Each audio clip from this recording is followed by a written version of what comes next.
Hey guys, Timcast music producer Carter Banks here, wanting to wish you a Merry Christmas. We just signed our first artist to Trash House Records, and we have our first debut single coming out December 12th. Pre-save it on your favorite stream platform at trashhousechristmas.com. Support our work. From Newsweek, this is the major breaking news. Charlie Kirk's accused killer, Tyler Robinson, smiles in first court appearance. They say Tyler Robinson, who previously appeared only by audio and video feed from jail, entered the courtroom wearing a dress shirt, tie, and slacks with restraints on his wrists and ankles. The AP reported that he smiled towards family members seated in the front row. His mother wiped away tears as his father and brother sat beside her. Closed-circuit video from the courtroom also shows Robinson smiling and laughing while commenting to one of his attorneys. A state judge is weighing the public's right to transparency against concerns from Robinson's defense team that intense media scrutiny could jeopardize his ability to receive a fair trial. I think that's a silly prospect. I also think there's something particularly telling in all of this. Why hasn't his parents come out and claimed he was innocent? Has that happened? Yeah, no, they have not. They haven't said anything, and they have been speaking with him virtually. And they have, they haven't said anything publicly. I think they might be under a gag order, but even so, if it were my son and he was innocent and I was under a gag order, I would go to prison screaming for his innocence. Didn't his father turn him in?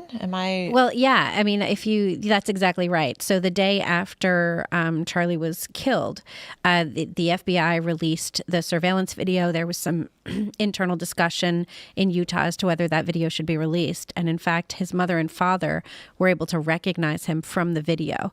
And the sheriff in, George County? Is that what it is?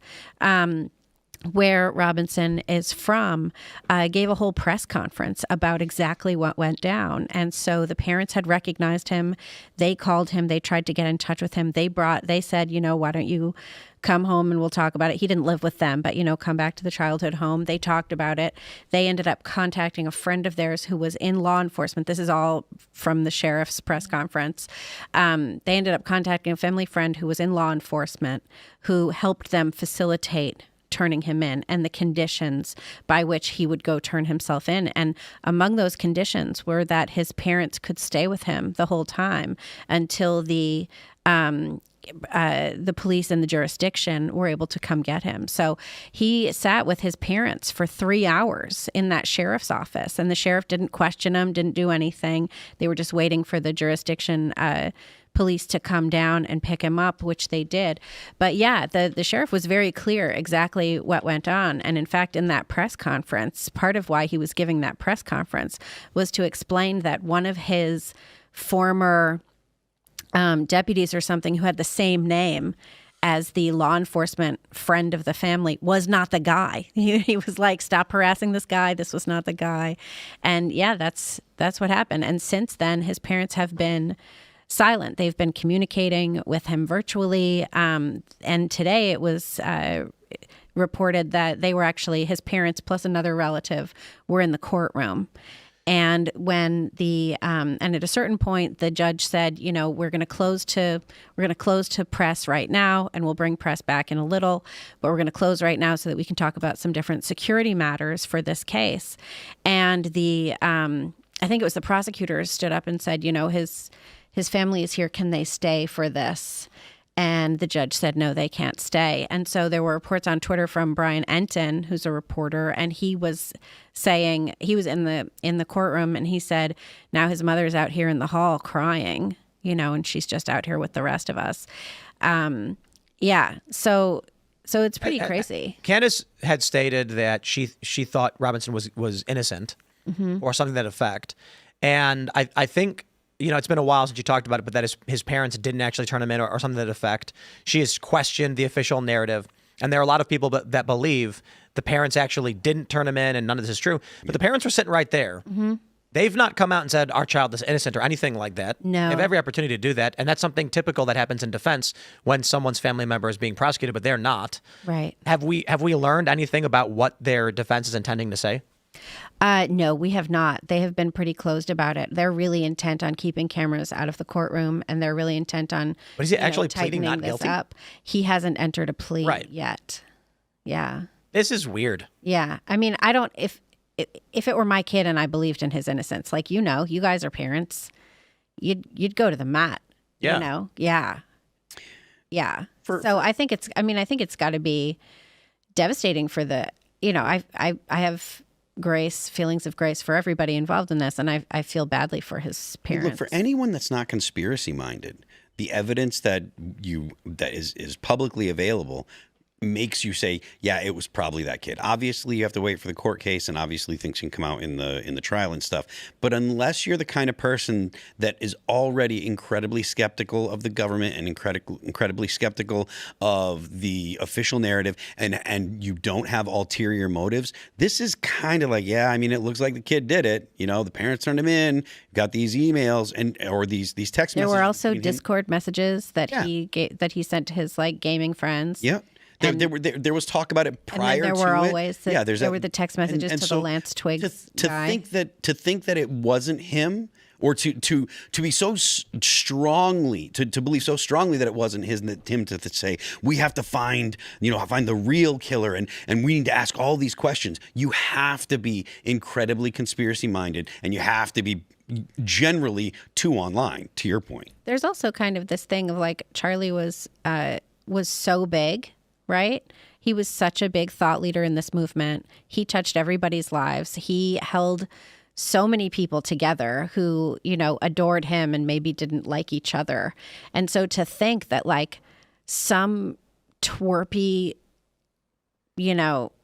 lots of things I won't say on air kid could take someone like that down. It is kind of hard to believe that just of the stature. It's such a, anyone is vulnerable to something like that. You know what really fascinates me?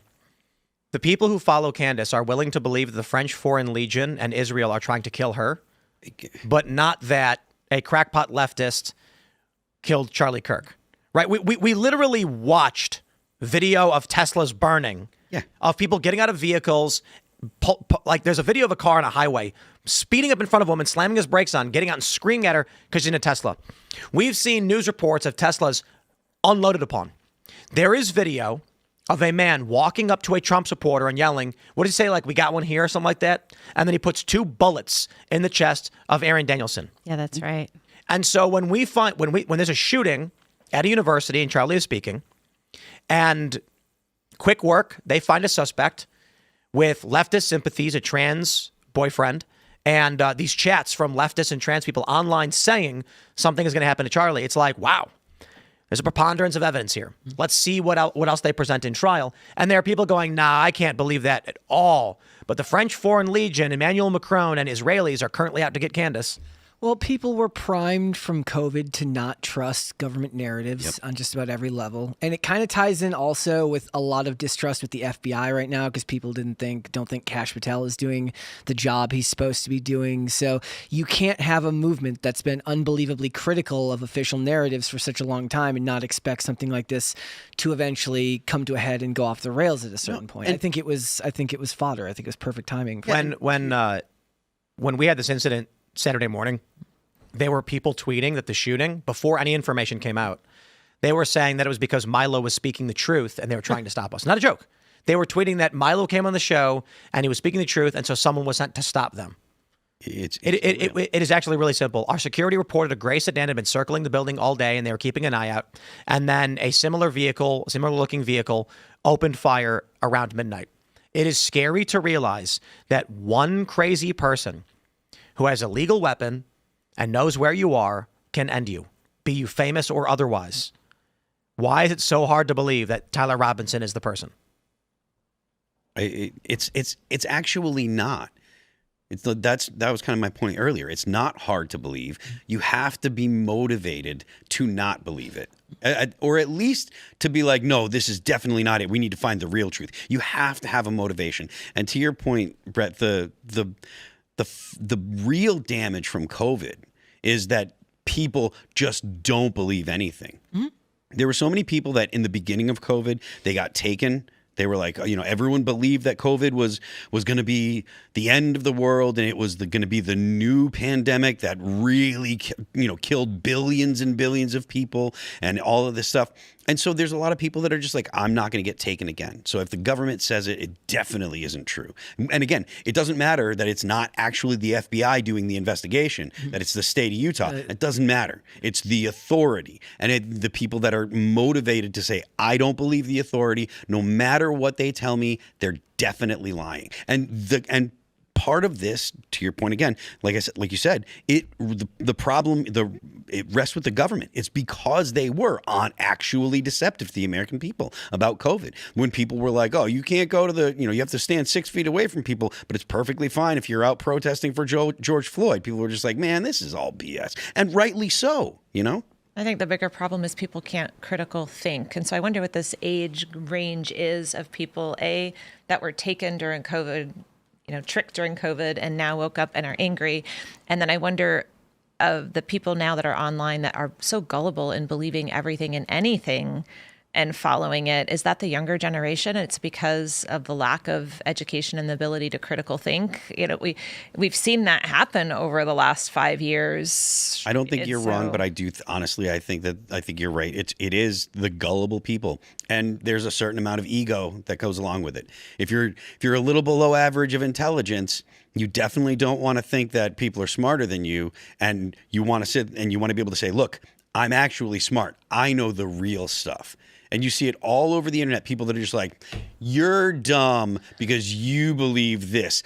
I'm the smart one." And you can. I mean, I see it in my mentions all the time. People. They don't just say, "Nah, man, that's wrong." It's, "You're an idiot. I'm so much smarter than you. I'm better than you." And it's a ton of ego. It's an ego boost. It makes people feel good about themselves to say, "You're dumb and I'm the one with the special knowledge, the insider knowledge, because I watch Candace Owens." It almost makes you wish for that. In my life, like people in my life that participate in my life, that they don't quite say it that derogatory, but they say, "You'll see. You'll figure when you figure it out. Let me know when you learn, when you understand." And I'm like, "Oh, good grief!" Well, we do have a sort of feeling in our culture that there's always. It's like I often think that America is a place that is so addicted to the concept of authenticity that we're constantly trying to peel back the onion to find the real thing. What's the real thing? What's the real thing? And maybe it's because we're a young country and we don't have the kind of ancient thing where, like, if you're doing a public works project in Greece, you start digging and then you're like, "Damn it, ruins." Oh, like now it's a historical site and we have to put the public thing somewhere else. You know what I mean? My uncle had a B&B in Crete and he used to make this, he and my aunt, and he's since passed. But he used to make this joke that if you find ruins in your backyard, chuck them over the fence in your neighbor's yard so that it's their problem. You don't want the ruins at your house. Because then you have to stop work or whatever. But I think we're hooked on this idea that there's always something deeper and something more nefarious going on. And, sometimes that's just not what's happening. Thanks for checking out this clip from Timcast IRL. Make sure to watch the show live Monday through Friday at 8 p.m. Subscribe to this channel, and we will see you all there.